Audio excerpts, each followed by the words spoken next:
வாங்க வாங்க வருக வருக என்று சங்கத்தின் சார்பில் வரவேற்று அவர்களுடைய அருமையான புத்தகங்களால் நம்முடைய கடை திறப்பு விழாவை நடத்தி தருமாறு உங்கள் அனைவரும் சார்பிலே நான் கேட்டுக்கொள்கிறேன். மேலே வாங்க.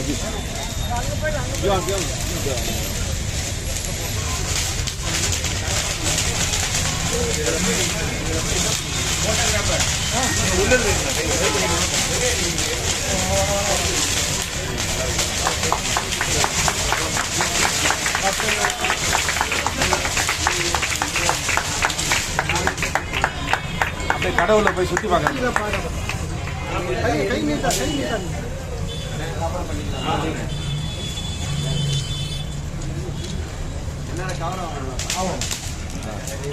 ஃபோன் கொடுத்துருக்கா ஓகேண்ணா சார்.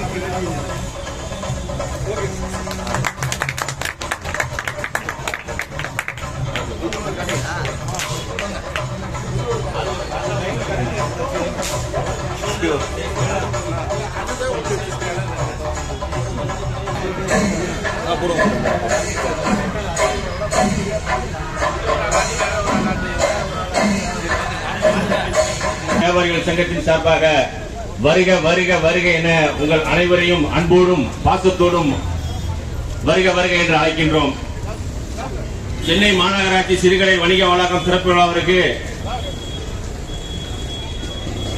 அன்புக்குரிய அண்டர் மாண்புமிகு அமைச்சர் PK சேகர் பாபு அவர்களே, அண்ணன் அவர்களே, இந்து சமய அறநிலையத்துறை தமிழ்நாடு அரசு, அதே போன்று மார்க்சிய கம்யூனிஸ்ட் கட்சியினுடைய மாவட்ட செயலாளர், மத்திய சென்னை மாவட்ட செயலாளர் தோழர் அன்புக்குரிய தோழர் ஜி செல்வா அவர்களே,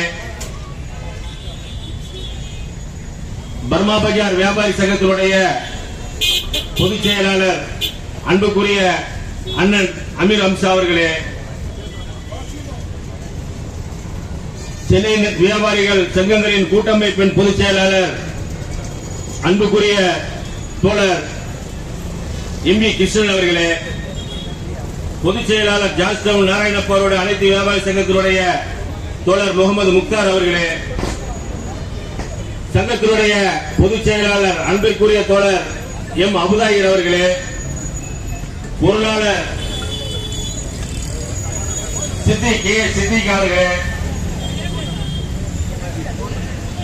பாலகிருஷ்ணன் அவர்களே, அருள்தாஸ் அவர்களே, பாஷா அவர்களே, கௌரவ தலைவர் அன்புக்குரிய அண்ணன் வேணுகோபால் அவர்களே, சுந்தரம் அவர்களே, ஜலால் அவர்களே, உங்கள் அனைவரையும் வருக வருக வருக என்று வரவேற்கின்றோம். அன்பான தோழர்களே, இந்த விழாவிற்கு சைனா பஜார் கிட்டத்தட்ட 100 ஆண்டுகளுக்கு மேல் பாரம்பரியமான வியாபார ஸ்தலமாக இருக்கிறது. நம் பகுதியில் குண்டூசி முதல் தொழிற்சாலை தொழிற்சாலை இயந்திரம் வரை சைனா பஜாரில் நம் பகுதியில் இப்போதும் கிடைக்கிறது.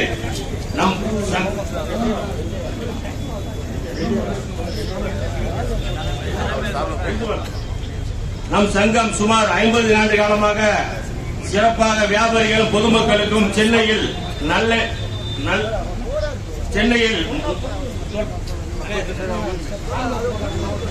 அன்புக்குரிய தோழர் மாவட்ட செயலர் ஜி செல்வா அவர்கள் அமைச்சர் அவர்களுக்கு சால்வை வழங்குகிறார்கள். அமைச்சர் அவர்கள் உரை நிறுத்துவார்கள்.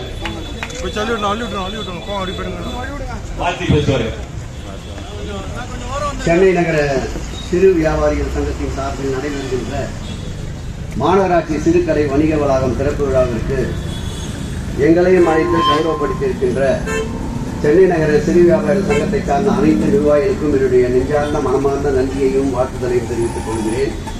வரவேற்பு நிகழ்த்திய அன்வர் சாதிக் அவர்களே, தலைமை பொறுப்பு ஏற்றிருக்கின்ற சங்கத்துடைய பொதுச் செயலாளர் அப்தாகிர் அவர்களே, மூத்த நிர்வாகிகள் அருமையர் வேணுகோபால் அவர்களே, சித்திக் அவர்களே, பாஷா அவர்களே, அப்பாஸ் அவர்களே, சுந்தரம் அவர்களே, அன்பிற்கினிய பெரியவர் பசுமை காப்பதில் தன்னை முன்னிறுத்திக் கொண்டு செயலாற்றி வருகின்ற அருமை பெரியவர் MV கிருஷ்ணன் அவர்களே, முகமது முக்தார் அவர்களே, நன்றியுரை வழங்க இருக்கின்ற அமீர் சேட் அவர்களே மற்றும் இந்த சங்கத்துடைய ஏனைய நிர்வாகிகள் பாலகிருஷ்ணன், அருள்தாஸ், நாகலிங்கம், காளிமுத்து, யூசுப், அமல்கான், முகமது காசிம், அப்துல் கலால், அமீர் சேட், சையது மொய்தீன், ஜோசப், வீரபத்ரன், அழகப்பன், சாகுல் அமீர் போன்ற அனைத்து நிர்வாகிகளே, என்னுடைய நீண்ட நாள் நண்பர் அருமையன் அமீர் அம்சா அவர்களே, அன்பிற்கினிய மக்களுடைய வலிமையில் எளிமையில் இருக்கின்ற மக்களுடைய குரலை வலிமை பெற நாளும் உழைத்துக் கொண்டிருக்கின்ற அன்பு தம்பி செல்வா அவர்களே, அன்பிற்கினிய அருமையண்ணன் ஜலால் அவர்களே, உங்கள் அத்தனை பேருக்கும் வேண்டிய நன்றி கலந்த மகிழ்ச்சி கலந்த வணக்கத்தை தெரிவித்துக் கொள்கிறேன். ஏதோ கடை திறப்பு விழா என்றவுடன் பெரிய அளவு கடை இருக்கும் என்று நான் நினைக்க முடியும். வந்த பிறகு பார்த்தால்தான் ஒரு ஆள் உட்கார்ந்தால் கூட திரும்ப முடியாத அளவுக்கு ஒரு கடையை திறக்க அழைத்திருக்கிறீர்கள். ஆகவே வசந்தம் என்பது அனைவரும் பகிர்ந்து கொள்ள வேண்டும் என்பதுதான் இயற்கையின் நீதி. ஒருவருடைய உணவை 10 பேர் பகிர்ந்து கொள்ளலாம். ஆனால் 10 பேர் உணர்வை ஒருவராக சாப்பிட முடியாது. உணவுக்கு இருக்கின்ற கட்டுப்பாடு. ஆனால் அதற்காக இவ்வளவு சிறிய சிறிய கடைகள் வேண்டுமா என்பதுதான் என்னுடைய கேள்வி. ஆகவே இந்த சங்கத்தை சார்ந்த நிர்வாகிகள் நாம் அனைவரும் சற்று பணிச்சுமை குறைவாக இருக்கின்ற நாளில் சந்தித்து இதற்கு ஒரு நிரந்தர தீர்வை ஏற்படுத்துகின்ற வகையில் ஏதாவது ஒரு தீர்வை நோக்கி சொல்லலாம். ஆனால் உள்ளபடியே ஏதோ நிகழ்ச்சிக்கு வந்துவிட்டோம் என்று சொல்வதல்ல. நம்மை பொறுத்தளவில் இந்த திராவிட மாடல் ஆட்சியை பொறுத்தளவில் எதை செய்தாலும் நிறைவாக செய்ய வேண்டும் என்பது நம்முடைய முதல்வருடைய அன்பு கட்டளை. உதாரணத்திற்கு வாழ்விட மேம்பாட்டு வாரியத்தின் சார்பில் கட்டப்படுகின்ற வீடுகள், நிறைய வீடுகள் கட்டினால் அனைவருக்கும் ஒரு வாய்ப்பாக இருக்கும் என்று கருதி வீட்டினுடைய அளவு ஏற்கனவே இருந்த 200 சதுரடியை 400 சதுரடியாக உயர்த்தி 425 சதுரடியாக உயர்த்தி மீண்டும் அதை பொருளாதார நெருக்கடியின் காரணமாக 250 சதுரடிக்கு கொண்டு வந்தார்கள். அப்பொழுது ஒரு ஆய்வுக் கூட்டத்தில் முதல்வர் அவர்கள் 200 சதுரடியில் எத்தனை பேர் இருக்க முடியும் அப்படி என்றவுடன் அதிகார பெருமக்கள் இல்லை, நிறைய பேருக்கு அதற்குண்டான வாய்ப்பை ஏற்படுத்தலாம் என்றார். அப்படி என்றால் எத்தனை பேருக்கு என்றால் கணக்கெடுத்து அதற்கேற்றாற்போல் திட்டத்தை தீட்டி அதிகமான குடியிருப்புகளை கட்டுங்கள், ஆனால் இருக்கின்ற அளவை குறைக்காதீர்கள் என்று சொன்ன பெரிய மனதிற்கு சொந்தக்காரர் நம்முடைய முதல்வர் அவர்கள். ஆகவே ஒரு சிறு கடை என்றால் கூட ஒரு வியாபார நோக்கோடு பார்த்தால் ஒரு டேபிள் சேராவது இருக்க வேண்டும்.